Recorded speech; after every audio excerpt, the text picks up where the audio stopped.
Hello and welcome back, and there is an abundance everywhere. I've just picked all these apples, and that really is early for us to do that, but there's also tomatoes, cucumbers, carrots, beetroot, and then hopefully this red curry. And there really is an abundance in here as well. It's everywhere you look, there's just no more abundance, from these cucumbers to all these Ethel Watkins tomatoes. There really is an abundance on this, and they are heavily laden. And who can forget the Grushovka?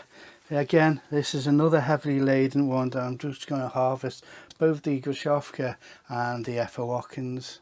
You can tell I'm out of practice, so I just realised I hadn't even turned the microphone on. So these are the Ethel Watkins, and I was really enjoying picking those. I was waffling the one. So if I haven't already recorded it, I've got to work this out now. So the start of this video was started about 3 to 4 weeks ago. Both of us have been ill with a cold, summer cold, and it really lingered. What happened was I had it for a week, and then Sarah had it for a week. So everything in here has survived just by itself, really. I just about managed to get or keep them alive with occasionally watering them, and it really was just occasional watering of them. Let's see if we can get this one in. So I'm really lucky to be able to come out here now and start picking and harvesting, because everything has done really well. I'm really pleased, with how everything has done, because we could have lost quite a bit. So yeah, especially in the heat, it's been such a hard task to actually keep everything watered, especially when you're not too well, and then we had a lot of work on as well at the same time. Right, I have no idea where I'm up to with the filming of this, because I don't know when I keep on switching the microphone on and off. Now I'm looking at these, and I'm really pleased with these Ethel Watkins. Normally I'm very pleased with the Grushovka, because I've been very sporadic in watering them. Quite a few of them have split, so I am looking at these and pondering what to do with these next year. It doesn't split. There's a few little splits, but it doesn't split as much as the Grushovka does. Now this one is another splitter. This is the Lotus. Now what I'm going to do, I'm going to get rid of that one, but I may save some of that for seed. But look at some of these as a salad tomato. It just blushes up just a little bit. Now it only will occasionally blush up. That's down to whether we've got had some nice hot sun. We certainly had that over the last couple of weeks. So really looking forward to these. These are more of a salad tomato. So yeah, quite an unusual. And look at that. So I'm looking forward to these. We don't really eat that many salad tomatoes. What we've got is the Bloody Butcher, the Cherry Chadwick, Lotus, and this one over here, which I've forgotten how to pronounce that name. It's another weird and wonderful name. So what I'm going to do is keep the rest of them separate. I will harvest these separately when I do the roasted tomato, just at the moment, so I can save the seeds. And then I've got to do all these jalapenos as well. These plants have done really well, and what I have done is gone and got a chili plant, which I'll show you in a minute. But look at all these chilies, all these jalapenos. Really looking forward to keep on using these. Now I know some of them got the corking on them, but yeah, it's been a real worthwhile investment buying these plants. I bought these plants from the nursery. I think they were £1.50 or something like that. We've got early plants, and then we've got all these just starting. So it'd be good to compare how they do.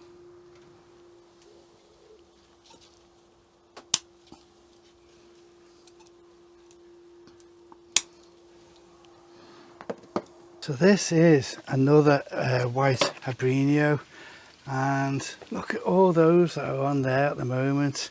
So it's $6.99, but that literally is our chilies for the whole year. What I'm going to do is start to harvest some of these white ones. Now these are 250 to 300 on the Scoville scale, so just one of those is enough for a meal. That's enough heat for us too anyway. So yeah, looking forward to having these and restocking up again. It really is quite a bargain, you know, to get all these chilies, and I've not had to do anything to it. So this is certainly what I'm going to be doing. If I'm lucky enough to get one each year, then I'll be very happy with that. Yeah, so yes, there we go. All these already. That's a couple of weeks of meals already, and all we're going to do is just wash them and stick them in the freezer. And then down here is all the seeds that I've sown. What have we got? We've got the kale stone, which is a really unusual seed. It's where they have amalgamated quite a few seeds together. So see how that one goes. I've got one lot of the mustard wasabina, one of the mustard Oscar purple. I've got two of the spinach colza. Now that one I've really heavily sowed. In fact, I've sowed heavily all of them because I want better germination than that one, just one sole spinach. So we'll see how these go, and if I've got no luck in the next week or so, then I'm re-sowing again, because time is running out. And I've got two of the mustard Southern Giant, which is like a lettuce mustard. I've got Sunset Chard there and the Kale Dazzling Blue, and I have tried some Swedes just to see how it goes, and I will keep on continuously sowing now. Now I'm feeling a lot better, and to keep on sowing. I've also got plenty of room in the beds where some of the carrots have been, so I can start sowing some of the winter radishes. Again, when I bought this chili, I did also pick up these lettuces just to keep on filling in the beds. Now what I can do now is look at what winter lettuces to start sowing. Yeah, but that just gives me a little bit more time, and we do enjoy the butterhead lettuces. So there we go, I'm really getting back into it now. I've had a nice break, which was a bit forced, but yeah, it's really nice to start harvesting, and again, more colours. So yeah, I'm really pleased with that. Right, I've just tidied up the bed, and what I'm going to do is start transplanting some of these leeks. But I'm finding the ground is really dry at the moment, so while I try to do that, here's the harvest of the first uchikuri. Right, there you go, the first curry, and look at the colour of that. I'm really pleased with that, just because we got one so early on. Now I know I should have probably taken this one off and allowed the plant to grow. It's sort of stunted that plant, but it's slowly catching up now, and we've got so much more to come. Hopefully I'm focusing in on those two there, and we've got a few more going up as well. So really looking forward to these. Yeah, and so nice to see, you know, when you're coming down those steps, and you can see, because the sweet peas are pretty well failed on that side, you can just see them all dangling down. So they really are like Christmas baubles, aren't they? Yeah, really pleased with that.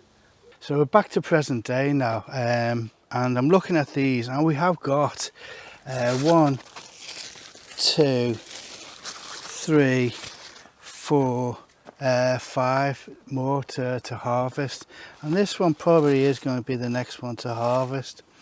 I am looking at it and thinking, is this it? Now, because I've been ill, Sarah's been ill, we haven't really been able to water too much, and in all that heat, and also I haven't been able to look at how they're getting pollinated.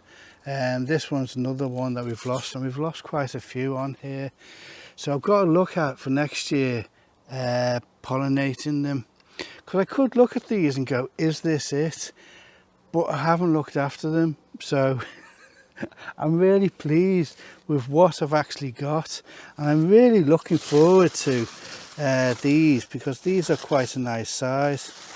We really enjoyed that small little one, and you can definitely taste the difference in the flavour, because we mixed it in with a butternut squash, but because it was so thin walled, you knew exactly which one was the butternut squash and which one was our own uchikuri.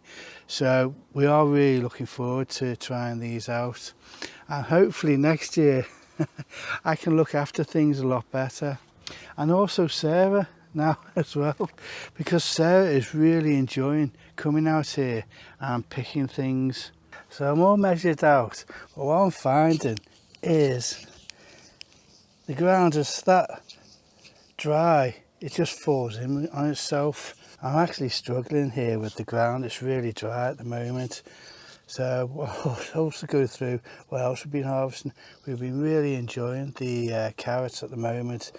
It was so nice to see Sarah coming up with a whole big trug of carrots, and we've still got plenty more in those two beds at the moment.